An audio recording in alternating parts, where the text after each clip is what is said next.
Selamat pagi teman-teman kelas 10 MIPA 1 dan kelas 10 MIPA 2. Kita bertemu kembali dalam pembelajaran jarak jauh mata pelajaran kimia pada hari ini. Bagaimana kabar kalian? Saya harapkan kalian tetap sehat dan semangat untuk mengikuti PJJ hari ini. Kalau pada pertemuan sebelumnya, kita sudah membahas tentang perkembangan model atom. Ada model atom siapa saja? Ada Dalton, ada Thomson, ada Rutherford, ada Niels Bohr, dan mekanika kuantum. Nah, penyusun inti atom apa saja? Penyusun inti atom adalah proton dan neutron. Kalau penyusun atom adalah proton, neutron, dan elektron. Nah, pada kesempatan ini kita akan membahas tentang konfigurasi elektron atau susunan elektron di dalam atom. Teman-teman, pada pertemuan hari ini kita akan membahas tentang konfigurasi elektron. Dalam penyusunan konfigurasi elektron dibedakan menjadi dua. Yang pertama, konfigurasi elektron dengan model atom menurut Niels Bohr. Yang kedua, konfigurasi elektron dengan model atom mekanika kuantum. Kita lihat yang pertama, konfigurasi elektron dengan model atom Niels Bohr. Konfigurasi elektron sendiri artinya adalah tata letak elektron dalam suatu atom. Sebagaimana yang kita ketahui bahwa atom menurut Niels Bohr itu terdiri atas inti atom yang bermuatan positif dan dikelilingi oleh elektron-elektron yang bermuatan negatif yang membentuk lintasan-lintasan elektron. Lintasan-lintasan elektron tersebut disebut dengan kulit-kulit atom. Kulit yang paling dekat dengan inti atom disebut dengan kulit K, untuk selanjutnya kulit L, dan berikutnya M, N, dan seterusnya. Sebagaimana yang kita ketahui bahwa semakin luas suatu daerah, maka jumlah penduduknya itu biasanya akan semakin banyak. Maka di dalam kulit-kulit atom ini, semakin besar kulit atomnya, maka jumlah elektronnya juga akan semakin banyak. Aturan dalam penyusunan konfigurasi elektron, yang pertama, setiap kulit atom maksimal berisi 2n kuadrat elektron. N-nya adalah nomor kulit. Jadi untuk kulit ke-1, jumlah elektron maksimalnya 2. Untuk kulit ke-2, jumlah elektron maksimalnya 8.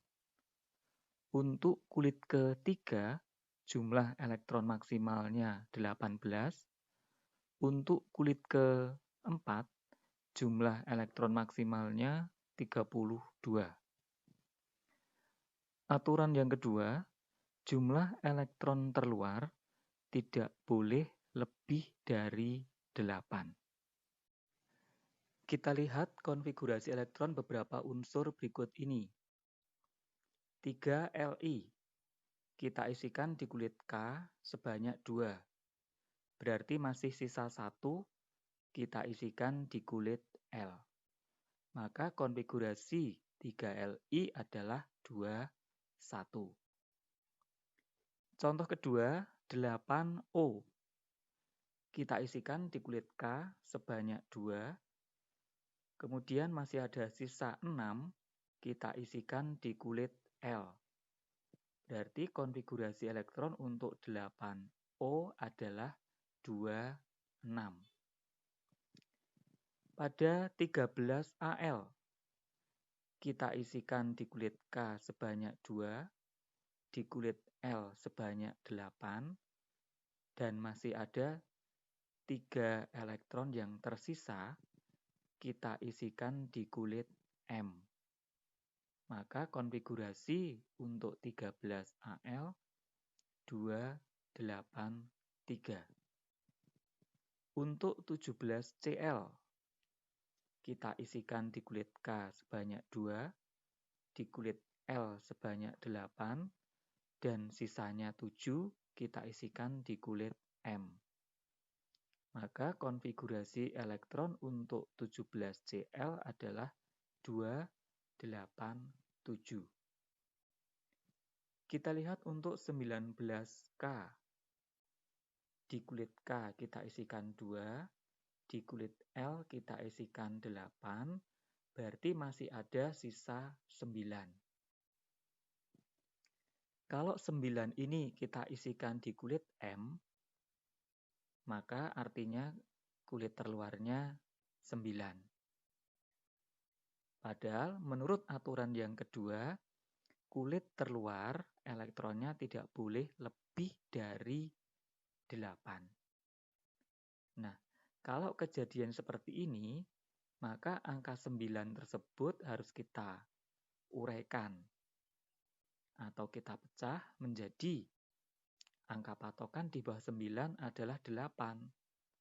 Berarti kita pecah menjadi 8 dan di kulit N kita isikan 1. Maka konfigurasinya menjadi 2, 8, 8, 1. Pada 20 Ca, di kulit K kita isikan 2, kulit L kita isikan 8, berarti kita masih punya sisa 10. Nah, 10 tersebut kita uraikan menjadi 8 dan 2. Maka untuk 20 Ca, konfigurasinya menjadi 2, 8, 8, 2. Pada contoh yang terakhir, 38 SR. Konfigurasinya 2, 8, 18, dan masih sisa 10. Sisa 10 tersebut kembali kita uraikan menjadi 8 dan 2. Maka untuk 38 SR, konfigurasinya menjadi 2, 8, 18, 8, 2. Nah, kalian bisa berlatih membuat atau menyusun konfigurasi elektron untuk nomor atom yang lain.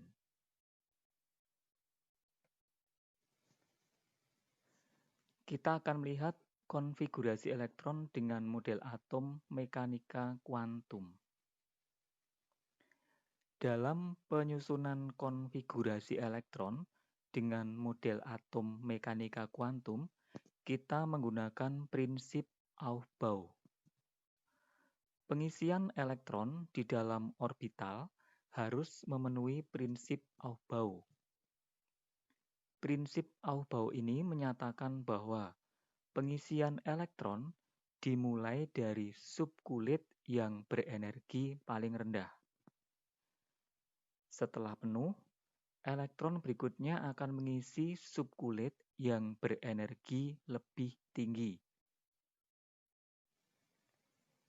Kita lihat prinsip Aufbau tersebut dalam diagram yang ada di sini. Dimulai dari 1S, 2S, 2P, 3S, 3P, 4S, 3D, 4P, 5S, 4D, 5P, 6S, dan seterusnya.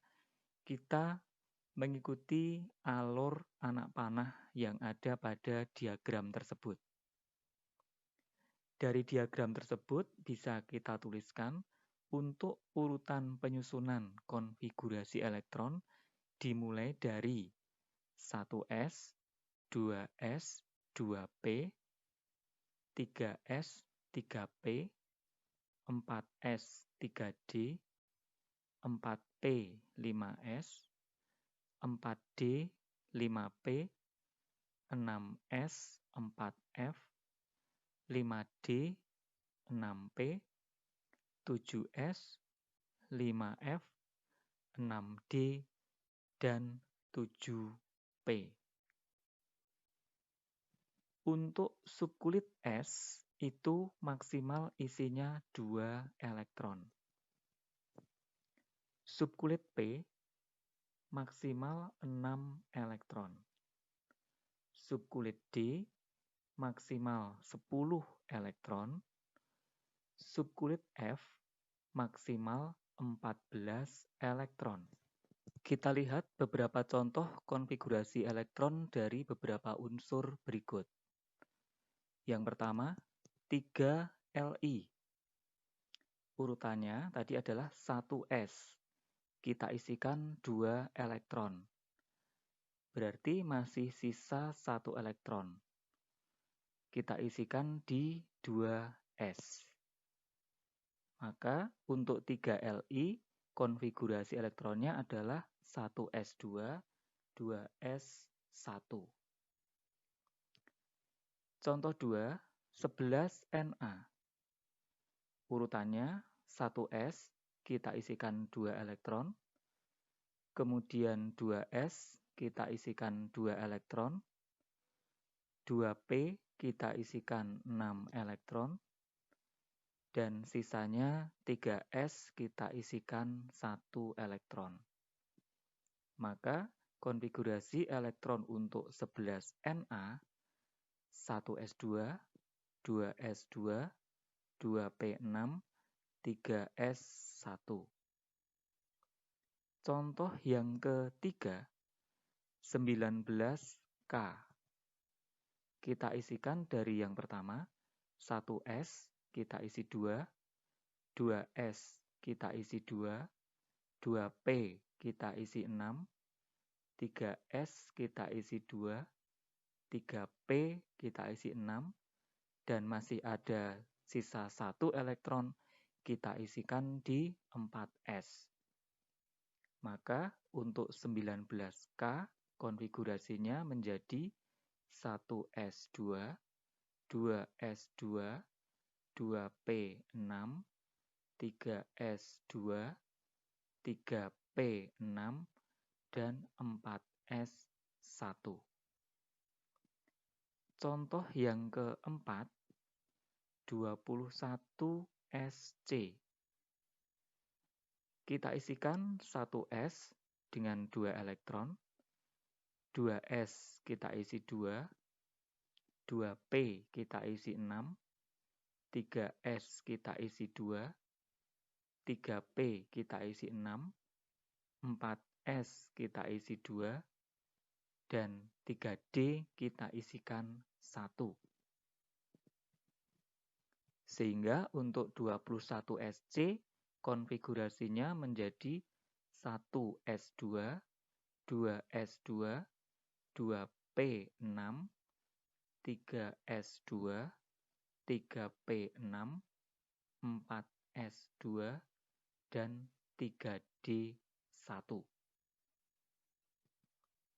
Contoh yang kelima, untuk 28Ni caranya sama, sehingga kita peroleh konfigurasi elektronnya 1S2, 2S2, 2P6, 3S2, 3P6, 4S2, dan 3D8. Untuk contoh ke-6, caranya juga sama. Nah, ada sedikit catatan, untuk subkulit D itu akan stabil jika dalam keadaan penuh atau setengah penuh. Jadi maksudnya jika nanti menemukan konfigurasi elektron S2D4 akan berubah menjadi S1D4. D5. Karena tadi dikatakan bahwa D itu maksimal isinya 10. Nah, setengahnya dari 10 berarti 5. Kalau nanti dalam penulisan konfigurasi elektron menemukan S2D9, maka akan berubah menjadi S1D10.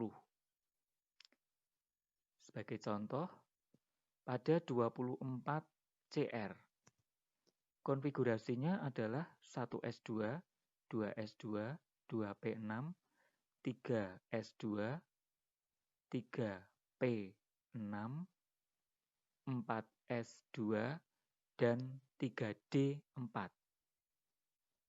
Nah, di sini kita peroleh 4S2 dan 3D4.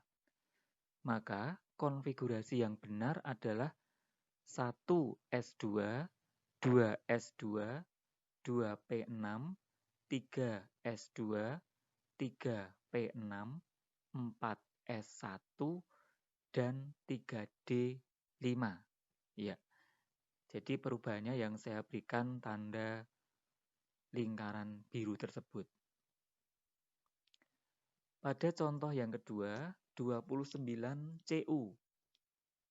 Konfigurasi elektronnya 1S2, 2S2, 2P6, 3S2, 3P6, 4S2, dan 3D9. Nah, di sini kita temui 4S2, 3D9. Maka akan berubah menjadi 4S1, 3D10. Seperti yang saya berikan tanda lingkaran biru ini perubahannya. Jadi, jika nanti menemukan S2D4, berubah menjadi S1D5. Jika menemukan S2D9, berubah menjadi S1D10. Kita lanjutkan dengan pembahasan berikutnya, elektron valensi. Elektron valensi adalah elektron terluar dari suatu atom. Nah, kalau pada konfigurasi elektron dengan menggunakan model atom dari Niels Bohr, misalnya 3Li, tadi konfigurasinya adalah 2, 1. Maka elektron terluarnya sudah pasti adalah 1. Kalau pada 13Al, konfigurasinya 283, maka elektron valensinya kita ketahui 3.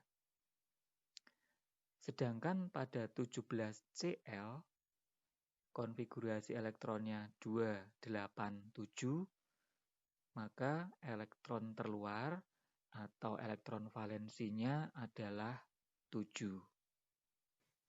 Kita lihat cara menentukan elektron valensi pada konfigurasi elektron dengan menggunakan model atom mekanika kuantum. Pada 3Li, konfigurasi elektronnya 1S2, 2S1. Elektron valensinya 1. Itu berasal dari 2S1.